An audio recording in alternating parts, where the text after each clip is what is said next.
Olá, muito boa noite. Hoje é dia 5 de julho de 2022. Esse é o 10º episódio da 4ª temporada de Hora do Strike. E quem me acompanha lá no Twitter, no Getter, já viu que eu coloquei um vídeo lá celebrando o nosso primeiro ano do programa. Estamos completando hoje, dia 5 de julho, o primeiro ano de Hora do Strike no ar. Por acaso, caindo numa terça-feira, né? Porque a gente fazia... Aumentei o volume aqui, já deu confusão. A gente fazia o programa às segundas-feiras no jornal Gazeta do Povo, e aí nós migramos para o canal próprio, fazemos agora às terças-feiras, então virou o ano, mas a gente continua no ar no dia 5 de julho, o que é muito bom, porque a gente comemora junto com você, nossa audiência que vem acompanhando o programa Hora do Strike desde o início ou desde a segunda temporada, alguns desde a terceira temporada, outros nos encontraram já aqui no canal próprio, fora da Gazeta do Povo. Então, boa noite a todos vocês. Quem já conhece, gosta do programa, vai chamando os amigos. Quem não conhece, acompanha um pouco e se gostar, chama também, se inscreva no canal. A gente precisa divulgar melhor o canal para ficar mais conhecido. Eu tinha um time fixo lá na Gazeta do Povo, que eram o Gustavo Gayer, o Kim Paim e a Bárbara do canal Te Atualizei intercalava com outros comentaristas num time que eu chamava de rotativo. Isso aconteceu até a terceira temporada. Quando a gente migrou aqui para o canal próprio, teve algumas mudanças, o Kim infelizmente não pôde continuar conosco às terças-feiras, então para o lugar dele veio o José Carlos Bernardi. A gente continua tendo o Gustavo e a Bárbara no time, mas agora reveza com outros comentaristas. Essa noite quem está comigo aqui nesse 1 ano de Hora do Strike são José Carlos Bernardi, Luiz Carlos Belém e o Alex Canuto, voltando à Hora do Strike, o Alex que participou da estreia aqui dessa 4ª temporada. Muito prazer ter você de novo aqui conosco, viu, Alex? Vou deixar você começar a rodada de boa noite. Boa noite, então, Cristina. Boa noite, Belém. Boa noite, Bernardi. Que bom estar aqui com vocês de novo na Hora do Strike. Bernardi não está aparecendo na janelinha aí, mas a gente sabe que você está conectado. Daqui a pouco a gente te chama, tá, Bernardi? Belém, boa noite. Boa noite, Cristina. Meus parabéns, Cristina, por esse trabalho extraordinário que você tem feito. Tem sido Hora do Strike e a Cristina Grêmio tem sido uma referência no jornalismo brasileiro. E hoje um programa ao que o pessoal convida aí, que é recheado de assuntos muito interessantes, né?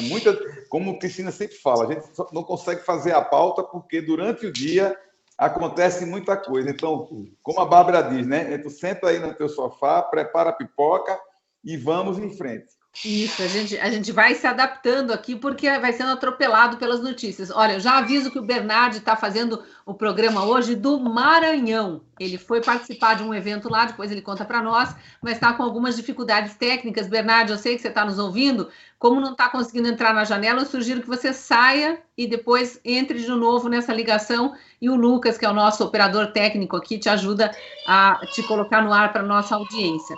Mas nós vamos começar, então, né? A gente colocou no card de divulgação 3 temas. Vocês que nos acompanham sabem que a gente está acostumado a interagir aqui falando sobre 3 temas. Normalmente é o que cabe no espaço de 1 hora. E para nós, o que houve de mais importante hoje ou nos últimos dias são o convite aos ministros Luiz Roberto Barroso e Alexandre de Moraes para que estivessem hoje no Senado conversando com os senadores fizeram um convite, eles não precisavam necessariamente aceitar, mas convidaram esses ministros e também alguns ex-ministros e o jurista Ives Gandra Martins para irem lá explicar sobre o que é, afinal de contas, o papel de um juiz de uma Corte Suprema, um ministro do STF, e se eles estão desempenhando a contento o que está estipulado na Constituição para ser feito.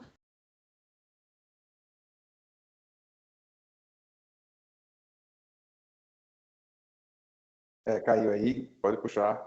Puxa para mim, Lucas. Então, pessoal, a gente está com um problema aqui de comunicação. Nada de especial acontece nas melhores famílias de Londres, né, Canuto? E a Cristina vai se reconectar. Então, enquanto a Cristina está se reconectando aí, as notícias do dia hoje foram muitas notícias. A questão dos ministros do STF que não conseguiu, que não foram, né, para bater o papo lá com os senadores, além de outros assuntos. Hoje, na audiência pública no Senado, que os ministros não foram. Né? Sim. estava lá realmente o tempo inteiro, foi falado, até o último momento, esperava-se que os ministros comparecessem, o senador Girão, que era quem presidia, o senador Regufe e o senador Girão, né, que é o vice da comissão.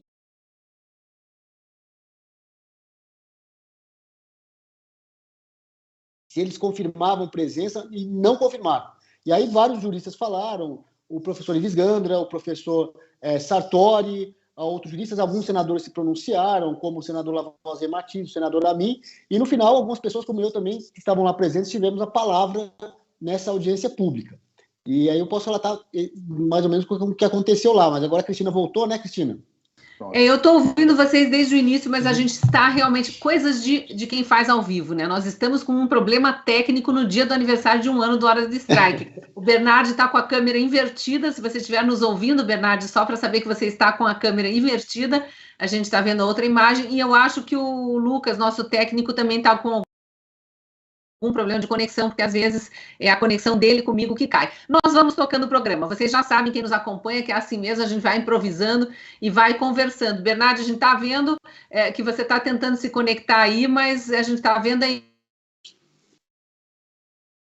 Enfim, o dia aniversário do pessoal. Parabéns, parabéns por Hora do Strike, até que enfim, com 1 ano, nós guardamos todos os problemas técnicos para a data do aniversário de 1 ano. Então, a Cristina está aí com uma dificuldade de conexão, o Bernardo já está de frontal. Bernardo, sua posição está ótima, não se mexa, o Lucas vai lhe enquadrar.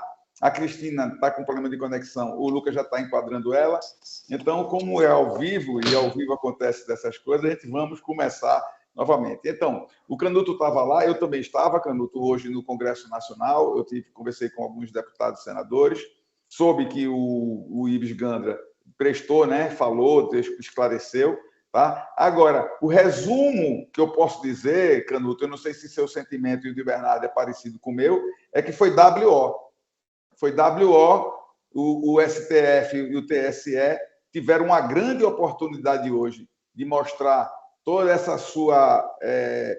sua força política que eles estão fazendo para justificar todas as suas ações, e numa oportunidade maravilhosa que eles tiveram de voltar a dar credibilidade tanto ao TSE quanto ao STF, eles não foram. Então, na pelada, que a gente joga futebol, quem gosta de futebol sabe disso, quando a gente marca um jogo e outro time não comparece, a gente chama de WO. E é esse, Bernardo, o sentimento que eu tenho hoje em relação à ausência, né, dos ministros do STF e do TSE, que estavam viajando em Portugal e outros países, e deveriam estar aqui no Brasil, né, para que pudessem esclarecer o que nós, como cidadãos, como você, eu, Canuto, a Cristina e todo mundo que está nos assistindo, o anseio da população. A gente quer saber o porquê, quer tirar dúvidas, né? A gente quer saber o que é que está acontecendo. Apenas por eles sentirem um poder que não é um poder eletivo, que eu bato sempre nisso, Bernardo, você sabe muito bem disso.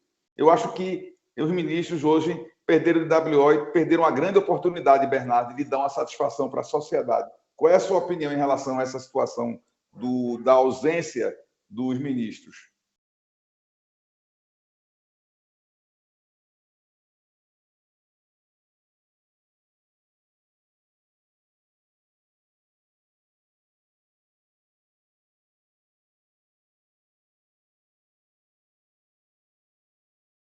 Opinião. Com relação a esse episódio aí de Brasília, dos ministros não comparecerem ao convite recebido numa sessão do Senado, da Comissão de Fiscalização e Controle, eu já esperava por isso. Achei que eles não compareceriam mesmo, achei que eles não teriam condições de comparecer, e até porque a sessão, se a gente for ver, a sessão foi feita em pleno recesso da Justiça. E esse recesso da Justiça dá para eles uma espécie de liberdade de viajar pelo mundo. O que eu vejo mesmo é que o ativismo judicial continua. O próprio ministro Barroso, estando em Oxford há poucos dias na Inglaterra, disse que ele interferiu, ajudou a não aprovar a PEC que fiscalizava, abria para mais fiscalização, a PEC com auditoria e com o voto impresso. Em agosto do ano passado, ele disse que conseguiu fazer com que não se aprovasse. Esse ativismo judicial no meio político está escancarado. Mas eu queria voltar um pouco a fita ao dia 17 de fevereiro de 2017. Foi quando o então candidato postulando a vaga de ministro do STF, sendo sabatinado pelo Senado Federal, Alexandre de Moraes, ele fez logo ali no seu discurso de abertura referências ao combater o ativismo judicial, um instituto que ele mesmo disse que fora criado lá no ano de 1944 nos Estados Unidos, quando este termo ativismo judicial foi cunhado. E ele se comprometeu em dar liberdades, em não se interferir. E nós estamos tendo hoje uma interferência de poderes. O STF está, sim, exorbitando dos seus limites. E a não ida destes dois ministros para explicar exatamente esse ativismo judicial, para mim, é surpresa para 0 pessoas. Eu não esperava mesmo que eles fossem, porque eles estão praticando o ativismo judicial e já não tem mais nenhum tipo de constrangimento. Continuam de boa na Lagoa.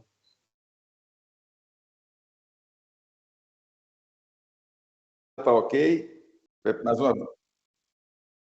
Sim, sim, a gente está perfeito. Tá, porque eu acho que é algum problema lá no computador do Lucas, que é o nosso técnico. Eu estou acompanhando aqui nos bastidores, lendo o chat, o pessoal dando sugestão para a gente entrar pelo Teams e tal. É que o Skype é o aplicativo que melhor funciona para equipes profissionais de televisão, pelo menos é o que os técnicos dizem. Hoje, por acaso, está dando algum problema, não sei se é do aplicativo, se é da minha rede, se é da rede do Lucas, nosso técnico, todas. Mas vamos levando, tá? O Bernardo está no Maranhão, eu em Curitiba, Alex e Belém estão em Brasília, pelo que eu vi, né? E a gente vai... nos Lençóis Maranhenses. Nos Lençóis Maranhenses, o Bernardo, causando inveja para nós. Mas a gente vai levando aqui, porque o assunto é importante.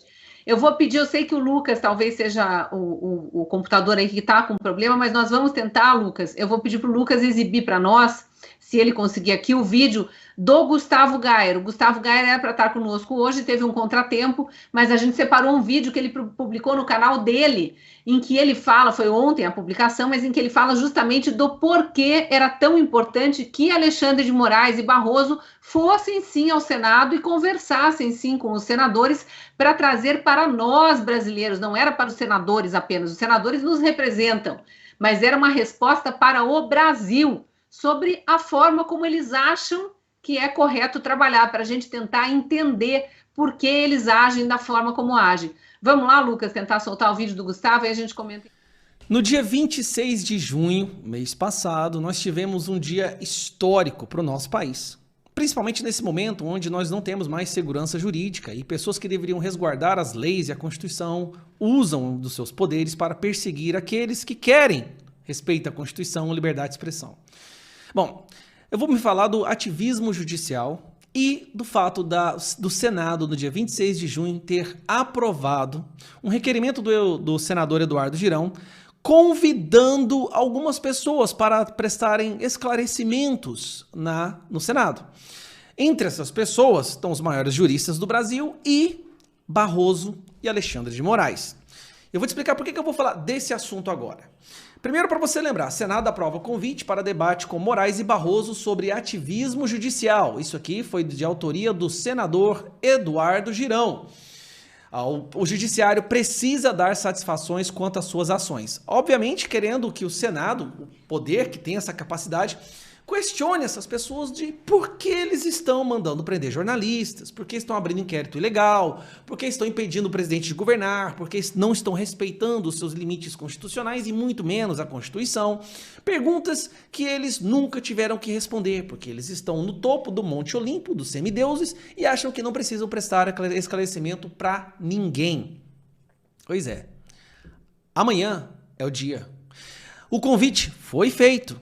E amanhã, dia 5 de julho, é o dia que eles vão comparecer. Todos os outros já deram ok. A lista de pessoas que foram convidadas foi grande e todos deram ok, com exceção de Moraes e Barroso. Olha que interessante. Ives Gandra, ex-ministros do STF disseram que vão comparecer para prestar esclarecimento, para explicar, para conversar, para debater esse ativismo judicial. Mas até agora não se tem resposta de Barroso e Alexandre de Moraes, o que seria muito feio. Primeiro, um desrespeito total ao Senado, uma clara mensagem de que eles se colocam acima da lei, acima dos outros poderes e não precisam prestar esclarecimentos, sendo assim. E também porque ficaria muito escancarado que eles têm medo de não conseguirem defender os seus pontos, porque eles vão estar ali conversando com pessoas que entendem de lei, entendem de Constituição e estão numa posição de poder questioná-los. Se eles não forem, ficará muito feio. Se eles forem, também ficará. Por isso que eu digo que no dia 22 foi um dia histórico. Pela primeira vez, alguma força, alguma entidade ou instituição se posicionou pedindo explicação desses ministros. E aí o Eduardo Girão não deixa falhar e lançou mais essa que é sensacional. Ele quer agora esclarecimentos dos gastos com esses inquéritos ilegais. Veja. Requeiro nos termos do artigo 102-A, inciso 2, do Regimento Interno do Senado Federal, que seja solicitado ao nosso Supremo Tribunal Federal que encaminhe por escrito a esta Comissão de Transparência, Governança, Fiscalização, Controle e Defesa do Consumidor os gastos feitos quanto aos inquéritos 4828 do Distrito Federal e 4781 do Distrito Federal. Esses são os inquéritos ilegais que eles abriram de ofício para perseguir quem fala abertamente nas redes sociais. Muito importante, senhor presidente, porque é outro assunto que tem realmente deixado a sociedade um pouco incomodada. E como envolve dinheiro meu, da senhora senadora, do senhor, de quem está nos assistindo no Brasil, a gente precisa deixar as claras. Essa comissão de transparência pode cumprir o papel. Tenho certeza que o Supremo Tribunal Federal não vai se negar, está aqui bem fundamentado, para que se faça essa explanação, né, desses dados. Só queria fazer um adendo. Eu faço de forma oral, mas mando também por escrito. Tem um programa chamado TORS, que é um programa de monitoramento de rede social que o Supremo divulgou, que contratou. Então eu queria entender sobre esse sistema, qual é o objetivo dele, qual é realmente a demanda importante com relação a isso e o valor do contribuinte, o dinheiro do cidadão que está aplicado nesse sistema de monitoramento das redes sociais. Então, esse sistema é um sistema que a Suprema Corte contratou, terceirizou, né, mas contratou para investigar, seguir e monitorar todo mundo que dá alguma opinião sobre a Suprema Corte. É igual o que a China faz. A China faz exatamente isso, tá? Eles têm um sistema que monitora tudo que você fala nas redes sociais lá. E aqui o STF quer implementar o mesmo sistema que a China usa para controle da opinião pública, controle da população, da internet, das redes sociais. Então o Girão quer saber por que é esse programa? Qual é o objetivo? Por que a Suprema Corte quer saber tudo que nós falamos? Quer saber quem fala, as informações de quem fala? Isso não parece uma ditadura? Obrigado, senhor presidente. Então é isso, galera. Isso que vocês estão assistindo aqui é um cúmulo de absurdo. Amanhã é o dia, nós queremos ver se eles vão ou não. E se for, aí sim vai ser um momento assim histórico. Se eles não forem, a mensagem é bem clara. Eles se colocam acima de todos os outros poderes, das outras instituições que eles falam que devem ser respeitadas. E o Eduardo Girão agora quer uma explicação, quer um relatório por escrito dos gastos com esses inquéritos que estão sendo usados de forma política, ditatorial, autoritária, para perseguir aqueles que discordam de quem deveria garantir o nosso direito de discordar.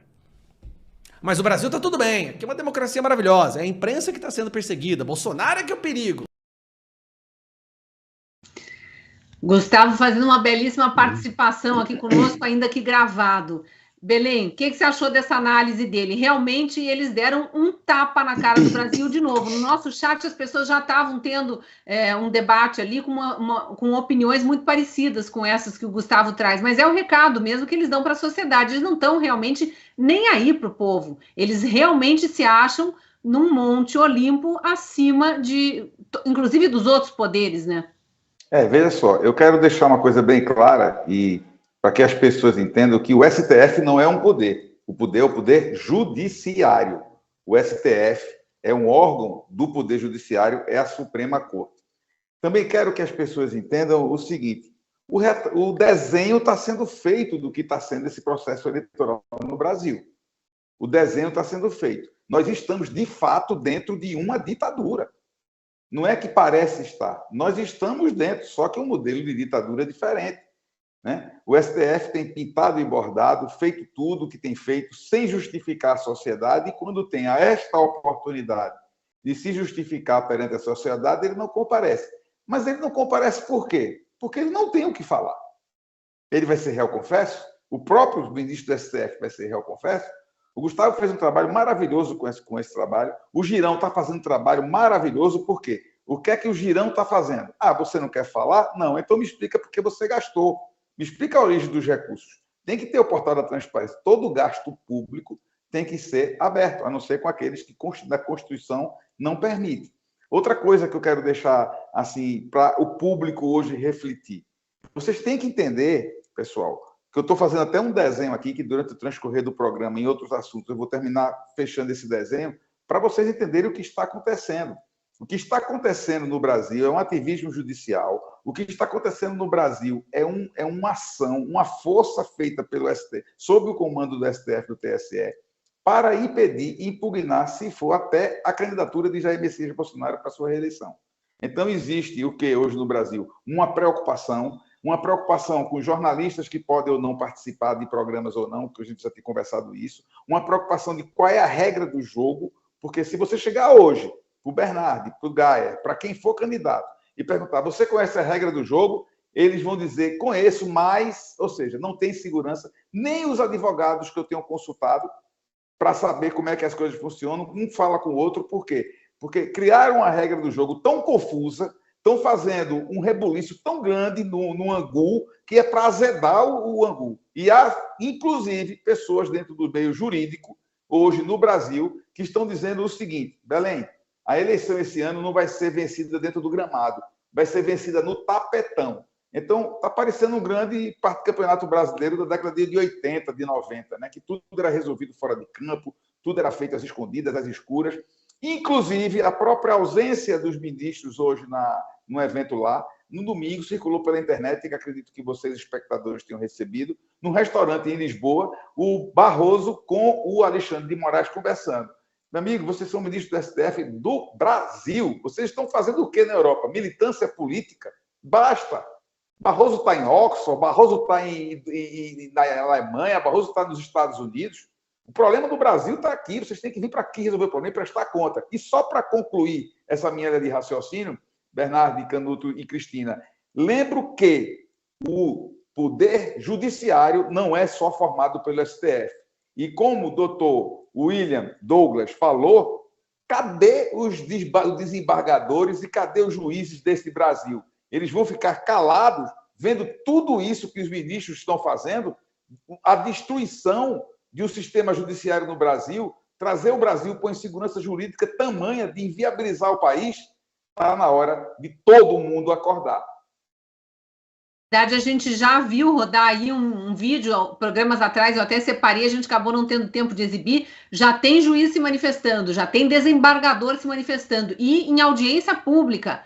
Não é só em conversas de gabinete, não. Porque o negócio chegou num nível realmente que beira um insuportável. Você mencionou aí, Belém, a insegurança jurídica, e é isso que nós estamos vivendo, né? Acho que o Canuto sabe disso, está ouvindo de advogados, o Bernardo ouve, a gente ouve o tempo todo, as pessoas não sabem mais, os professores de direito constitucional não sabem mais o que lecionar para seus alunos, porque aquela Constituição de 88, que vale, em tese, para os 220 milhões de brasileiros, não vale para os 11 ministros, ou para 9 dos 11 ministros, pelo menos, que são esses que cada hora criam uma Constituição à parte, uma nova Constituição, determinam o que bem entendem e agem fora da lei, fora do que diz a Constituição. É por isso que o Senado hoje fez esse esforço, numa educação enorme, de fazer um convite para que eles fossem lá se explicar. Canuto, o que você viu, o que você ouviu no Senado aí hoje? Bom, primeiro foi a frustração pela não ida dos dois ministros. Eles tinham que ir lá prestar contas para a população, prestar contas primeiro ao Senado, que é a casa que votou a indicação presidencial dos 2 ministros, aprovou, e agora eles são convidados a prestar contas e não foram. Deram uma banana para o Senado e uma banana para o povo brasileiro, uma banana lá de Portugal, porque coincidentemente os dois estavam juntos lá no mesmo happy hour em Portugal. E aí hoje teve a manifestação de vários juristas, inclusive tinha um juiz federal do meu lado, o Antônio Cláudio, falou muito bem lá da perseguição que ele sofre por ser um juiz independente, e você vê que assim, existe hoje um ativismo judicial que acontece em várias instâncias do Poder Judiciário, mas principalmente no STF. E todas as manifestações foram no mesmo sentido, de dizer, olha, a Constituição não coloca um poder acima dos outros, coloca os 3 poderes no mesmo patamar.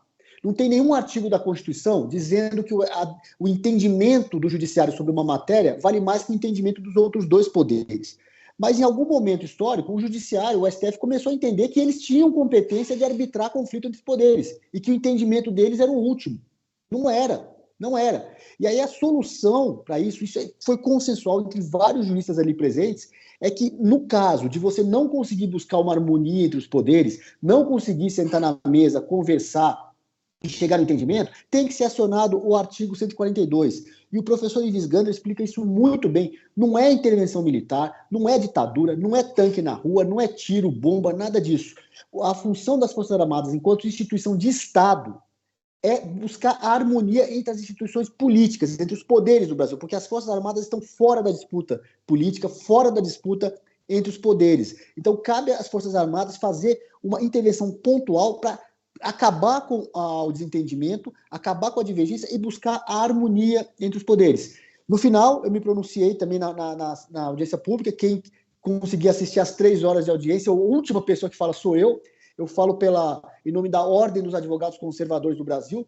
Eu corroborei esse entendimento de que o Supremo não está, o Supremo ou o Poder Judiciário não está acima dos outros poderes, e foi mais além, porque várias falas antes da minha citaram a questão da urna eletrônica, né? O senador Espírito Amin colocou muito bem, ninguém está querendo sabotar a eleição, ou tipo assim, a apuração, né? Sabotar, querer invalidar. O objetivo não é invalidar a apuração, mas é aperfeiçoar. Nós temos um sistema que vem desde 96, que só o Brasil, Bangladesh e Butão é que adotam.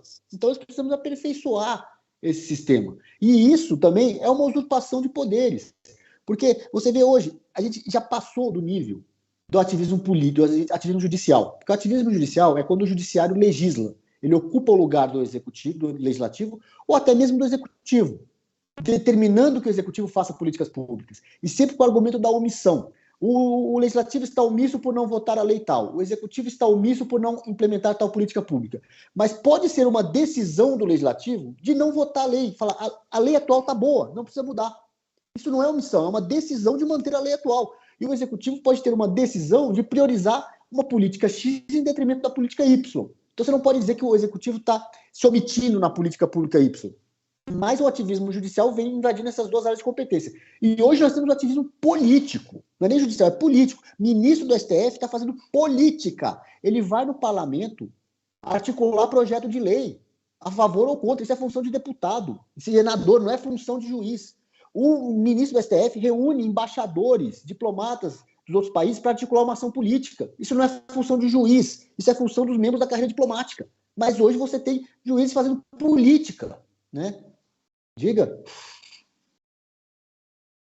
Aqui. Sabe do que eu estou lembrando? De Marcelo Odebrecht revelando em delação premiada que ele, Marcelo Odebrecht, empreiteiro, redigia medidas provisórias. Elas já iam prontas para o Palácio do Planalto, de Lula, de Dilma, porque esse era o acordão. Óbvio que ali rolava muito dinheiro, a gente não está dizendo que os ministros do STF ganham dinheiro para fazer o que fazem, da forma como fazem, mas é uma completa inversão, é virar a República do avesso e botar de pernas para o ar, e rir da nossa cara, como se a gente não estivesse percebendo, né? E já interrompendo, Canuto, só um segundo, que eu queria participar um pouco desse debate, e Bernardo também, o único que está jogando dentro das 4 linhas é o Poder Executivo. Não, e mais, né? Você vê essas interferências que são históricas, aí a corrupção, aí passa além da interferência, a corrupção dentro dos poderes, e o poder que menos tem corrupção apurada hoje é o Poder Judiciário, por várias razões. E aí, só concluindo, né, o resumo das falas ali da Assembleia, da audiência pública de hoje, é que está nesse sentido da usurpação absurda de competências que vem do Poder Judiciário sobre os outros dois poderes. E aí, vários palestrantes citaram a questão da urna eletrônica, dizendo, olha, está difícil confiar no resultado das eleições desse ano. E, realmente, hoje o Poder Judiciário está criando uma crise institucional, está gerando instabilidade no Brasil. Não quer dar transparência para as eleições. E está cada vez mais sendo necessário o acionamento do artigo 142, como bem o professor Ives colocou, o professor Sartori, é uma exceção. Ele está colocado na Constituição para que nunca seja usado. É como um seguro. Você faz um seguro do seu carro, da sua casa, esperando que você nunca vai usar, né? Então, o artigo 142 é um seguro. Só que parece que nós vamos ter que, esse ano, após a apuração, após a divulgação do resultado, acionar o 142. Por que isso vai ser necessário? Porque por mais que os ministros do TSE se autodeclarem competentes para isso, se auto-arroguem a legalidade para divulgar o resultado, eles não têm a legitimidade político-social junto à população. Porque a população não respeita os ministros como respeita as Forças Armadas. A população confia nas Forças Armadas. E se as Forças Armadas precisarem entrar nesse assunto da apuração eleitoral esse ano, não vai ser a primeira vez. Já existem 2 precedentes na história do Brasil das Forças Armadas arbitrando o resultado de eleição. 1930 e 1955. Em 1930, houve a denúncia de fraude. As Forças Armadas entraram e falaram, não, a eleição do candidato Júlio Prestes não é legítima, houve fraude, assume o segundo colocado, no caso, o candidato Getúlio Vargas. Em 1955, houve questionamento da eleição do presidente Juscelino Kubitschek por parte da UDN, que era a força conservadora da época, o então ministro do Exército, que é equivalente ao comandante do Exército hoje, ministro da Guerra, perdão, equivalente ao comandante do Exército, falou, não, vamos manter a legalidade, a eleição do presidente Juscelino foi legítima, Juscelino toma posse. Então o Exército já teve que arbitrar resultado de eleição 2 vezes, pelo menos, na história do Brasil. Uma vez ele invalidou, na outra vez ele validou. Esse ano, os ministros do TSE não gozam da credibilidade, da imparcialidade, da neutralidade para serem a palavra final na apuração das eleições. Então, o resultado que vier a ser divulgado pelo TSE só vai ser aceito pela população, só vai ter legitimidade e legalidade se tiver a chancela das Forças Armadas ali, ó, valeu. As Forças Armadas dizendo, valeu, é aquilo. Se as Forças Armadas do Brasil disserem, não foi possível auditar, não podemos garantir a lisura desse resultado. Não tem como querer empurrar goela abaixo na população um resultado desse. Bernardo, dá uma pincelada final aí que eu já quero passar para os próximos assuntos para a gente poder discutir um pouquinho de outros assuntos também. Eu estou bem preocupado mesmo com o tempo. Essa questão do Exército dentro do Tribunal Superior Eleitoral, né? O próprio Exército já se manifestou via o Ministério da Defesa, dizendo que observadores internacionais podem participar do processo, mas observadores visuais, porque eles mesmos não podem ir lá entrar no sistema, ninguém pode, e não aceitaram nenhuma das sugestões feitas pelo Exército Nacional, pelas forças de segurança. Agora, eu me estranho o fato de ouvir do Ives Gandra Martins hoje, nesta audiência, de que é possível e é preciso decretar o artigo 142. Isso nós entramos agora num novo terreno, um terreno perigoso, pantanoso, mas que me parece ser necessário para garantir a lisura. Porque eu sei em quem eu voto, mas eu não sei se o meu voto será apurado como o meu voto. Então, estamos realmente diante de um impasse. Precisamos ter eleições limpas? Sim, mais do que nunca. E como o próprio Exército fez numa última carta que deu ao Tribunal Superior Eleitoral, eleições é soberania nacional. É uma questão de soberania nacional. Por quê? Porque uma eleição fraudada, que é o que nós tememos, não que eu estou dizendo, teremos fraude, não. É direito à democracia. A democracia pressupõe liberdade de ver quem está apurando os votos, como estão sendo feitas as apurações. Mas numa sala secreta, com poucas pessoas lá dentro, nós temos que ter um pouco de medo.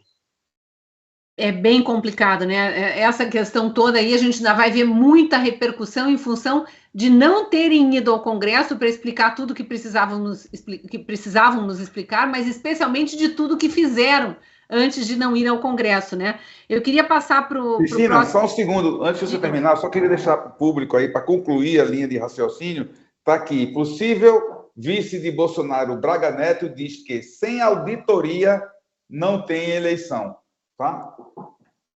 O pior é que a cada declaração dessas, né, eles vêm, os opositores vêm com a desculpa de que Bolsonaro está perdendo nas pesquisas, como se as pesquisas fossem o resultado da eleição já há 3 meses da eleição, e que por estar perdendo já sabe que vai perder e que não vai permitir, vai dar um golpe posterior. Eles ficam nesse discurso. Eu fico na dúvida se lançam as pesquisas super questionáveis e fazem tudo que fazem no judiciário com os aplausos da oposição, que a gente sabe bem quem são defensores de bandido, de descondenado que quer voltar à cena do crime, como disse o atual vice de Lula, né, Alckmin, nas eleições passadas. Eu fico na dúvida se não fazem tudo que fazem já para provocar isso, para incitar, para ver se Bolsonaro morde a isca, né, e acaba, de alguma forma, o próprio artigo 142, né, muitos diziam isso, de alguma forma aplicando o artigo 142 e eventualmente sendo acusado de golpe.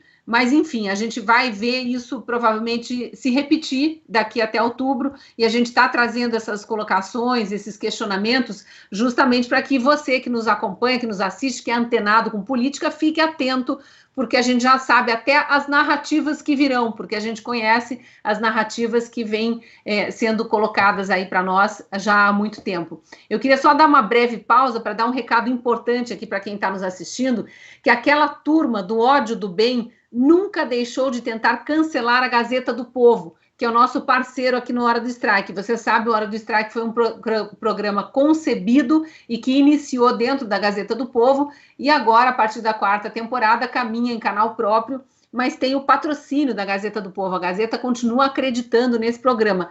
E essa turma, esses cheios de narrativa, esses que aplaudem os ministros com atos inconstitucionais, eles sim com atos antidemocráticos, essa turma, a chamada turma do ódio do bem, né, ela vem tentando cancelar a Gazeta do Povo. Os canceladores estão abertamente torcendo pela falência do jornal. Já falaram isso nas redes sociais. Xingam jornalistas, xingam colunistas, nos chamam de nazistas, entre outros palavrões absurdos que nós não podemos sequer citar aqui. Mas convenhamos, quem ataca, quem pensa diferente é o quê?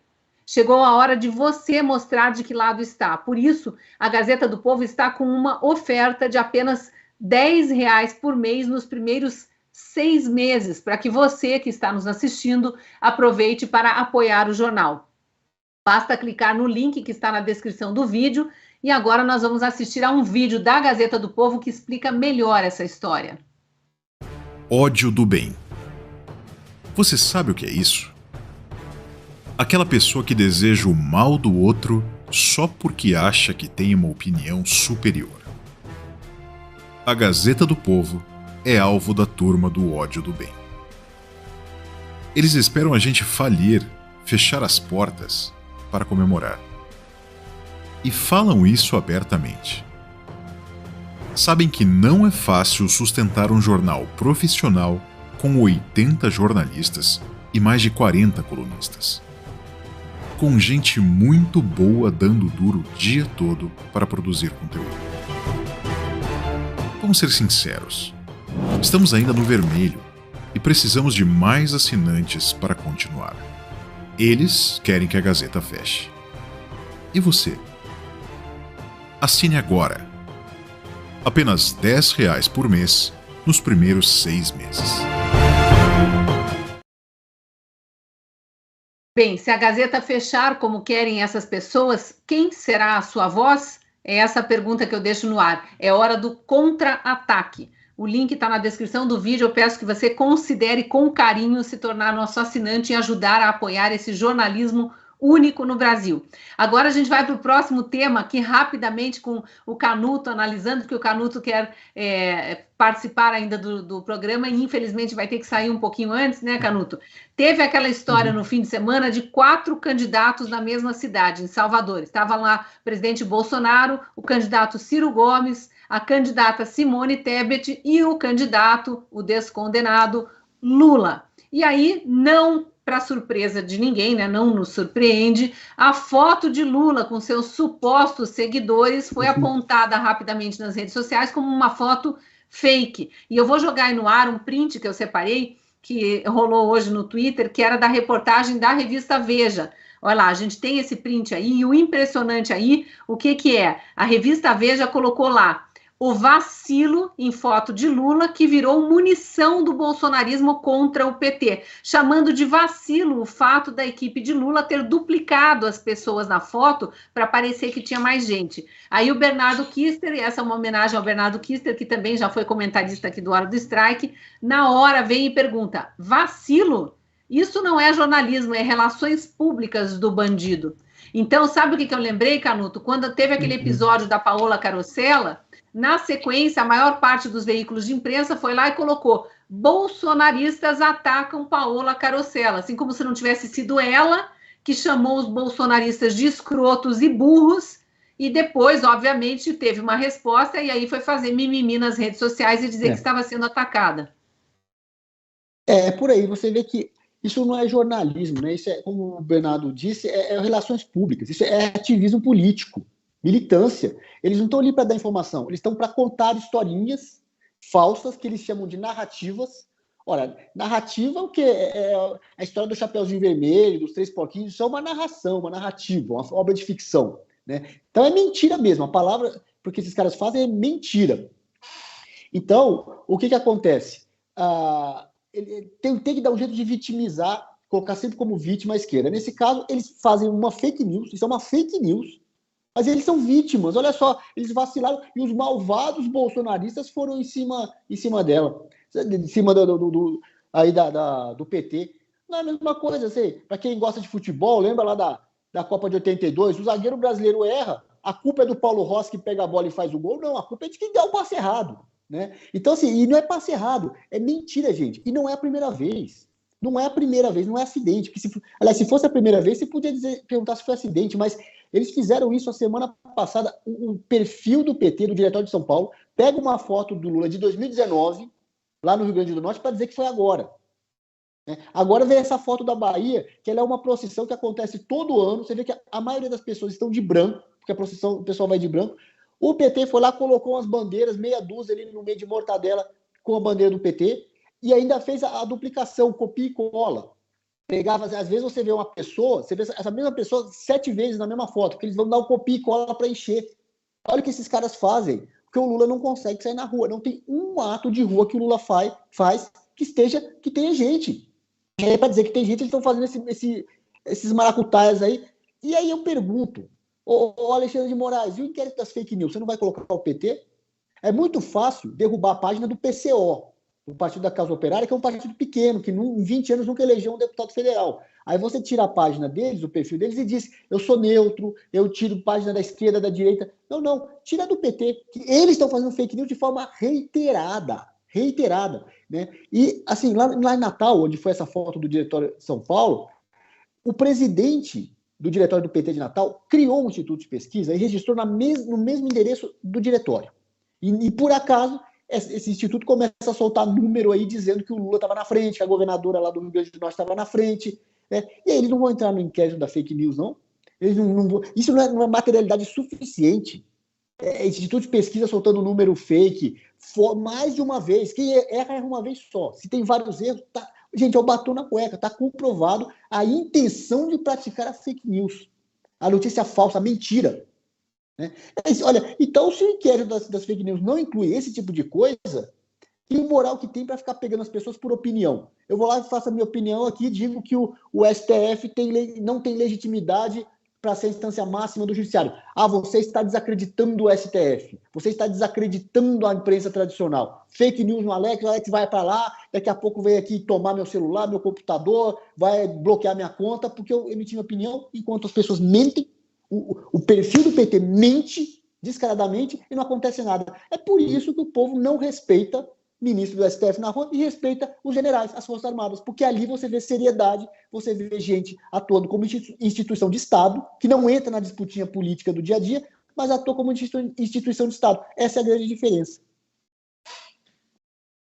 Carlos Gustavo Dietrich dizendo, virei fã do Canuto, excelente trabalho. E você falando Obrigado. aqui, e eu pensando no Randolph Rodrigues, porque Randolph Rodrigues não está esperneando lá junto ao STF e dizendo, inclui no inquérito das fake news esse Instituto de Pesquisa do Rio Grande do Norte, que está registrado no mesmo endereço do diretório de partido político. Mas óbvio, né, que Randolph Rodrigues, né, coordenador de campanha do Lula, não vai fazer isso jamais. Claro, Canuto, queria agradecer demais a tua participação, viu? Segunda vez que você vem para o Hora do Strike, esperamos você mais vezes. Vamos ter novas temporadas e a gente volta a conversar. Obrigado, só me avisa com antecedência, eu saí correndo do Senado. Hoje a gente pegou o Canuto no pulo, porque o Gustavo não ia poder participar. A gente ligou para o Canuto, Bernardo, lá do Maranhão, acionou o Canuto em Brasília, para vocês verem como é guerreiro, né? E quem sabe faz ao vivo, né, Canuto? Que eu vou caindo meu sinal aqui e você segurou a onda. Obrigado, tamo aí. Sabe pode muito. Contar com a gente aqui. Ô, Canuto, Canuto é show de bola. Sou apaixonado por esse cara. Esse cara é bom pra caramba. Quero ele comigo. O PT criou o fake news doloso, não é culposo. É um fake news doloso. Exatamente. Fake news doloso. Boa análise, boa análise. Obrigada, viu, Canuto? A gente se vê. Valeu, obrigado.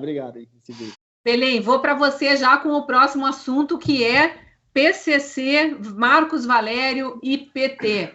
Parece que não foi surpresa para ninguém, né? Mas o estranho é que não virou notícia em quase nenhum lugar. A imprensa, essa mesma imprensa aí que chama de vacilo a fake news cometida pelo PT na foto, achou que não era notícia. Marcos Valério comentando que ele tinha 100 milhões de reais saído, sabe-se lá de onde, a gente sabe, né, do nosso bolso, do bolso do contribuinte, mas 100 milhões de reais para pagar propina lá no início da primeira grande falcatrua do PT, que foi em Santo André, do ladinho de São Bernardo, terra de Lula, local que era onde era o prefeito, o Celso Daniel, que foi assassinato até hoje não esclarecido, 9 testemunhas do caso assassinadas na sequência, até hoje não esclarecido, e Marcos Valério começa a trazer na delação premiada que ele fez recentemente, muitas informações agora vazadas para a imprensa, mas parte considerável da imprensa acha que não é notícia, né? Deixa eu tentar desenhar aqui mais ou menos o cenário, né? Tem um indivíduo chamado Ronan Maria Pinto. Esse indivíduo, Ronan Maria Pinto, segundo o Marcos Valério, ele estaria chantageando o PT, ameaçando abrir o bico e contar a questão da lavagem de dinheiro nos transportes coletivos naquela região. E o Marcos Valério disse que tinha 100 milhões de reais em caixa, do Caixa 2, dinheiro que era utilizado para comprar, subornar, enfim, para manter aquele esquema de corrupção ativo. E ele disse até que, num áudio que saiu, vazou agora no final do dia, que ele podia ter pago, mas não pagou, enfim. Eu sei que nessa história toda acontece o quê? Acontece a morte, né, do Celso Daniel. Uma morte inexplicável, que, estranhamente, todas as testemunhas que estavam no caso também apareceram mortas. Algo muito estranho. O Marcos Valério ir para a imprensa dizer que quem mandou matar o Celso Daniel foi quem ele disse, não foi nenhuma surpresa. Na realidade, todo mundo sabe que a questão do Celso Daniel é uma questão de briga interna dentro do PT, né? Por se tratar de uma organização criminosa, bandido mata bandido quando está repartindo o roubo. Então, o grande problema que existe dentro desse esquema do PCC, do PT, enfim, que agora é PT-PCC, agora existe uma coligação. O que me preocupa nisso tudo, quando você fala que não deu tanta importância, Cristina, aí eu faço um parênteses. O Marcos Valério vai ser chamado para ir falar e prestar depoimento.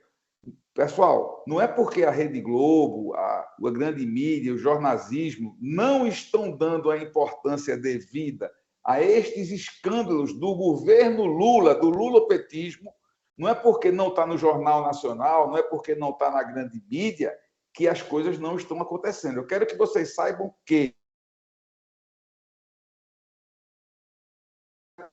Acho que meio que congelou aqui o Belém. Ó, eu estou com a imagem, ele estava citando... Na Gazeta do Povo está publicado aqui, ó. Estão vendo? Vou ler a manchete. Deputados aprovam convite para Marcos Valério falar sobre suposta relação do PT com o PCC. A Comissão de Segurança Pública da Câmara dos Deputados aprovou hoje, terça-feira, requerimento de convite ao empresário Marcos Valério para prestar esclarecimentos sobre uma suposta proximidade entre PT e a facção criminosa Primeiro Comando da Capital. A data da audiência pública ainda não foi definida. O requerimento foi proposto pelo deputado federal Eduardo Bolsonaro. Belém, termina o que você estava falando. Eu estava lá, inclusive, na sala, quando Eduardo Bolsonaro estava falando isso, eu estava presente lá. Você vê, hora do strike tem um está aqui, outro está ali, a gente está, né, Cristina, 24 horas antenado, tentando trazer para vocês a realidade dos fatos. Mas o que eu quero dizer para você é o seguinte, essa preocupação que a gente tem hoje de trazer as claras, o que acontece no Brasil hoje. Você veja, uma suposta... eu quero que o público hoje, como eu sempre digo, que tudo que eu falei, aguarde apenas essa frase. Você veja como a notícia é dada. É clara e evidente uma participação do PCC junto com o PT, mas a mídia coloca como uma suposta participação. Quando é no caso do Bolsonaro, Bolsonaro ataca as urnas eletrônicas, a direita ataca a esquerda. Quando se trata da esquerda, existe uma suposta que houve corrupção. Gente, o jogo está engrossando, né, Bernardo? E o caldo está ficando grosso. O que está acontecendo no Brasil não é brincadeira. Tudo que a gente falou nesse programa hoje, a excelente participação do Canuto, dando uma visão mais jurídica, que é a especialidade dele. Eu quero que o povo brasileiro entenda duas coisas hoje no final desse programa. O Brasil está passando por um momento muito delicado, uma crise institucional. Existem questões de bandidagem. PCC não é partido político. Para quem não sabe o que é PCC é uma organização criminosa. O Partido dos Trabalhadores, ele faz parte do Foro de São Paulo, que recebe patrocínio de outra organização que chama as Farc. O que a gente está falando aqui é para que vocês caiam na real. A evidência está clara da união do PCC. Né? O Alexandre de Moraes está no Congresso, está no STF, por quê? Então, está na hora do povo brasileiro, sabe, Cristina, eu não quero me alongar muito nessa questão, porque senão a gente vai passar a noite toda aqui falando, mas as evidências estão claras. Só, como o Bernardo diz, só não enxerga quem não quer.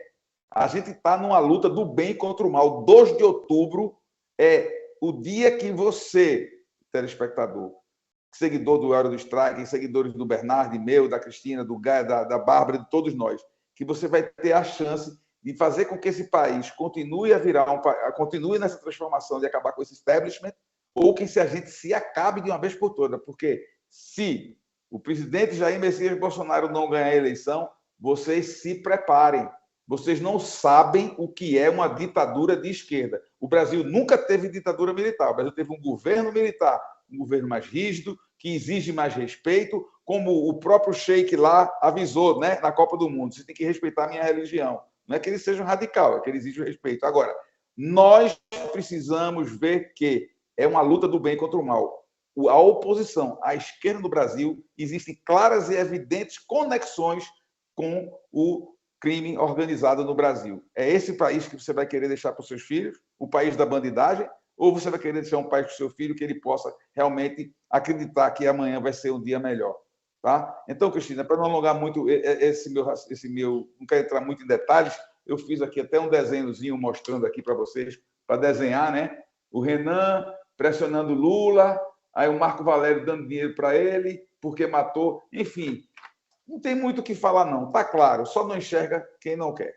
O duro é que as pessoas que estão aqui nos assistindo já estão conscientes, já sabem disso, entendem. A gente precisa, daqui até outubro, pensar juntos como que a gente consegue levar essa clareza, esse desenho, esses esclarecimentos para aquelas pessoas que estão ocupadas com a sua sobrevivência, que saem de casa 4 da manhã para ir trabalhar e voltam 10 da noite, tomam um banho, comem e vão dormir. Pessoas que não têm tempo de ficar se informando e que aí ouvem de uma forma meio distraída, que o pai dos pobres tirou muita gente da pobreza, foi vítima de um golpe, foi inocentado na justiça, esse monte de fake news que o PT derrama porque é um partido de bandidos, derrama toda hora para cima da população e a população mais distraída acaba caindo nessas conversinhas.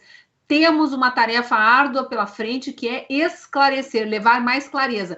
E tanto é importante isso que a gente faz aqui, e também o que as pessoas fazem aqui no chat, que eles vão conversando aqui, a gente vai fazendo um programa paralelo aqui no chat, né, pessoal? Eu queria trazer a informação aqui, a opinião do Jack Bauer, dizendo o seguinte, você falou agora a gente vai se estender e ficar a noite inteira, nós estamos esticando um pouquinho hoje, porque a gente começou atrasado por problemas técnicos. O Jack Bauer falando o seguinte, por mim, esse programa poderia ter 2 horas de tão delicioso que é assistir. A gente tenta trazer aqui com um pouco de humor para se tornar um pouco mais leve, porque é pesado, viu? Hein, Bernardi? São muito pesados os assuntos que a gente discute aqui, né? Dá vontade, na verdade, às vezes, de ir para a Lua, ou como dizem por aí, como é para o mundo que eu quero descer. Cristina, só para concluir, eu quero dizer ao espectador que Lula não foi inocentado. Não, ele foi descondenado. Ele foi descondenado numa atitude que existe suspeição, porque o ministro que acanetou era militante político de Dilma. Então, Bernardi, vai caber a você o encerramento do programa, olha que honra.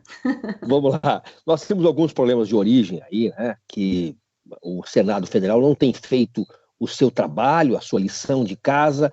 Quando há uma sabatina de um ministro do STF, na verdade, não é uma sabatina, é uma sabonetada que dão nele ali, leem o currículo, trocam elogios.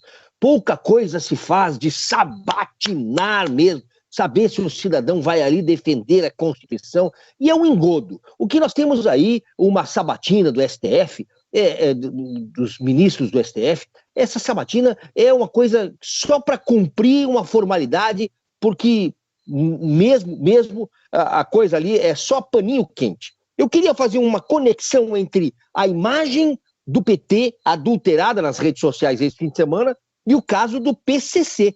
Eu faço essa conexão como um mesmo jogo. Olha só, na sexta-feira nós acordamos com essa informação. Celso, o Marcos Valério vai à Veja e traz ali, a Veja publica todos, abre as vísceras, mostra os intestinos do PT, tira os intestinos para fora e mostra tudo aquilo, revelando os dados mais sórdidos da política brasileira, em que o Marcos Valério revela que havia dinheiro, muito dinheiro, revela que Celso Daniel tinha um dossiê que incriminava o PT e que ele achou, em algum momento, que aquele dossiê sendo colocado às claras no partido, o partido que sempre apregoou lá nos anos 80, um partido ético, aquele dossiê mudaria a história do PT. Mudou, mas mudou a história diferente.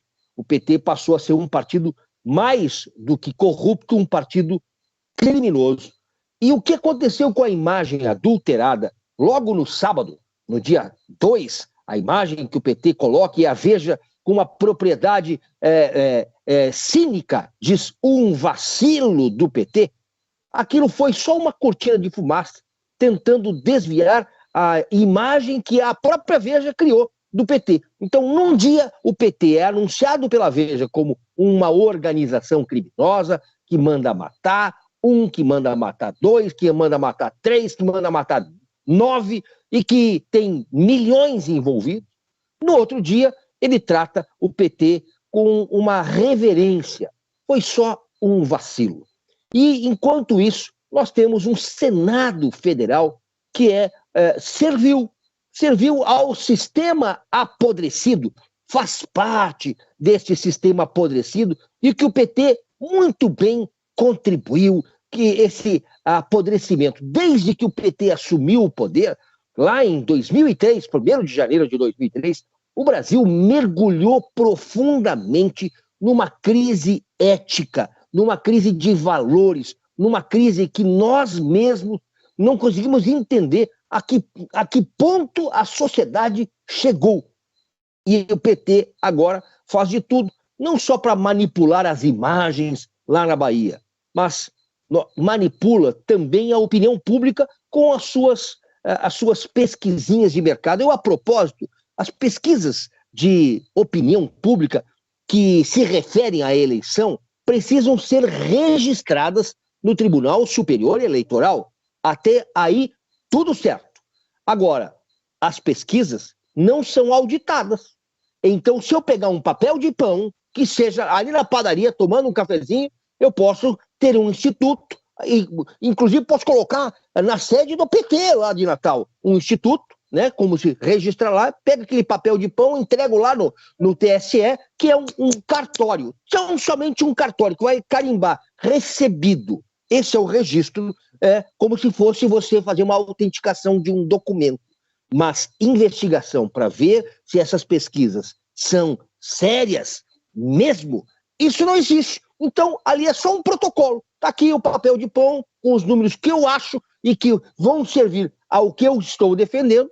Então, estas são as pesquisas brasileiras, estas são as pesquisas eleitorais, e as imagens que o PT manipulou, para mim, são iguaizinhas às pesquisas que também são igualmente manipuladas. Porém, nós vamos ter, eu quero aqui referendar o que falou o ex-ministro Braga Neto, o virtual pré-candidato a vice na chapa do Bolsonaro, ou nós teremos uma eleição limpa e auditável, ou nós não teremos eleição. Eu acredito mesmo que as eleições este ano vão ser um divisor de água para o país. Um divisor de águas, assim, forte mesmo, porque ou o Brasil assume sua seriedade, ou então nós vamos entrar numa era em que será melhor abandoná-lo.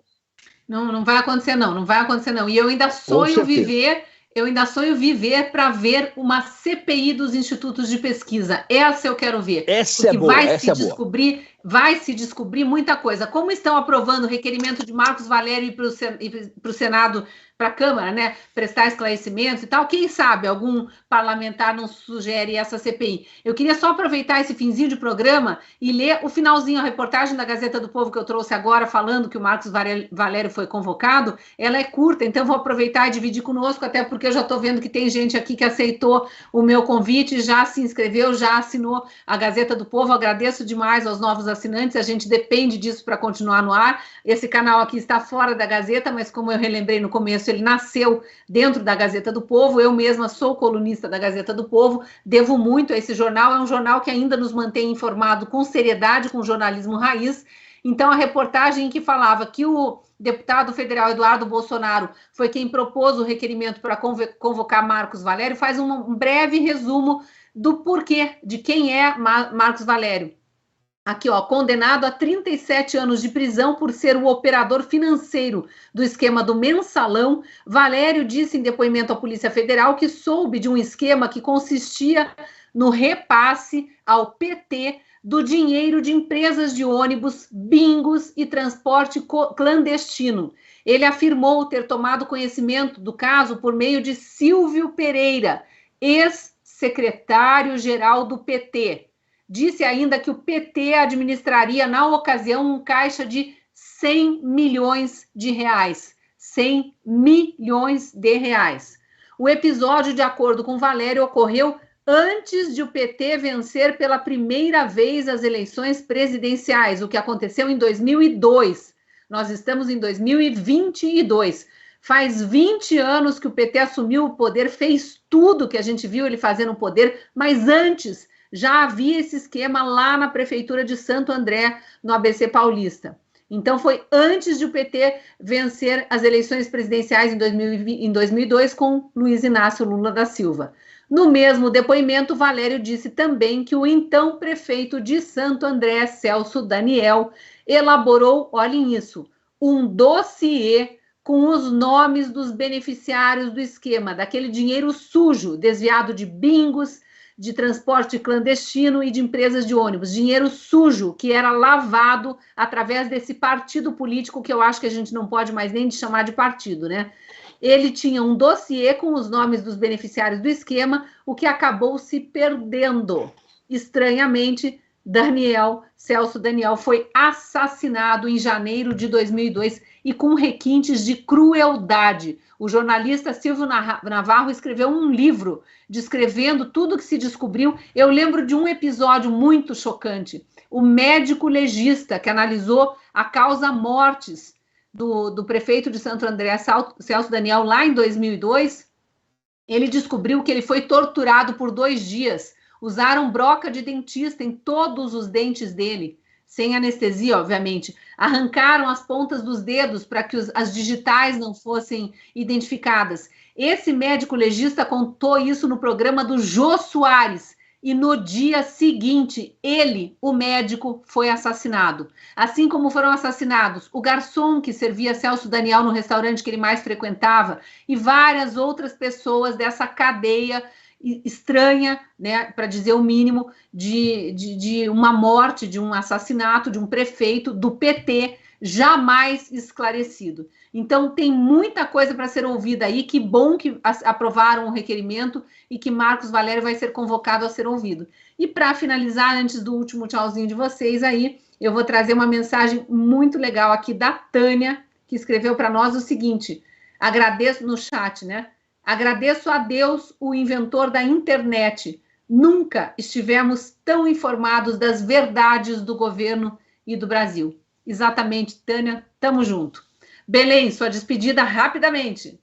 Rapidamente, pessoal. Bernardo, o deputado federal Eduardo Bolsonaro fez um vídeo explicando como é a metodologia das pesquisas.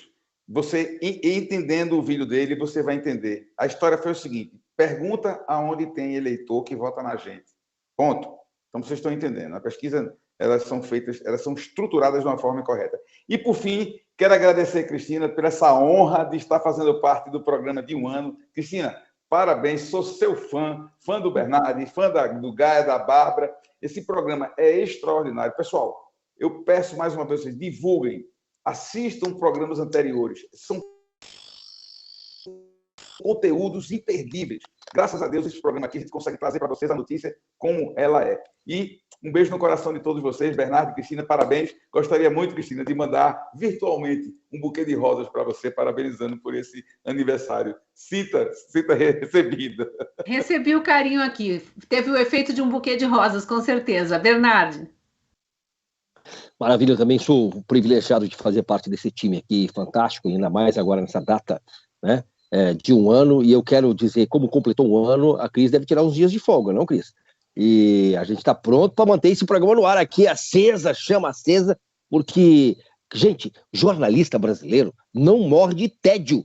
É muita informação, nós temos muita coisa, todas as semanas é dados, números, escândalos, e a gente está aqui como com um farol aceso, atento a tudo, todos os movimentos, e nas terças-feiras, 8 da noite, hora do strike, derruba todos os pauzinhos, porque a gente não deixa nenhuma mentira de pé.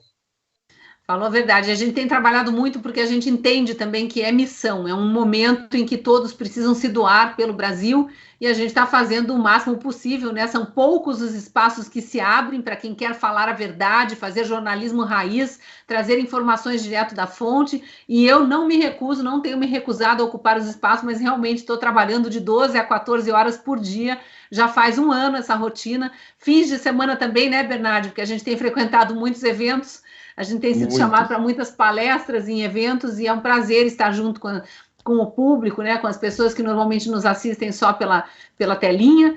Então, eu queria deixar um abraço e avisar, sim, que eu vou me ausentar por 2 semanas, não só aqui do Hora do Strike, mas também da Gazeta, da Jovem Pan, dos outros lugares onde eu trabalho, mas todos os lugares vão estar devidamente ocupados por gente muito competente. Aqui no Hora do Strike, o Bernardo vai ocupar o meu lugar, fazendo a apresentação e a mediação aqui, e a gente terá esse time maravilhoso aí. Belém estará conosco, o Gustavo Gayer volta, a Bárbara também vai estar conosco, pelo menos mais um programa nesse mês de julho. A Karina Belomé, que esteve conosco no último programa, já confirmou presença em um programa próximo aí, e vamos ver se o Canuto ainda fecha o mês conosco, participando pelo menos mais uma vez, né? Obrigada, boa noite para vocês e até o próximo programa.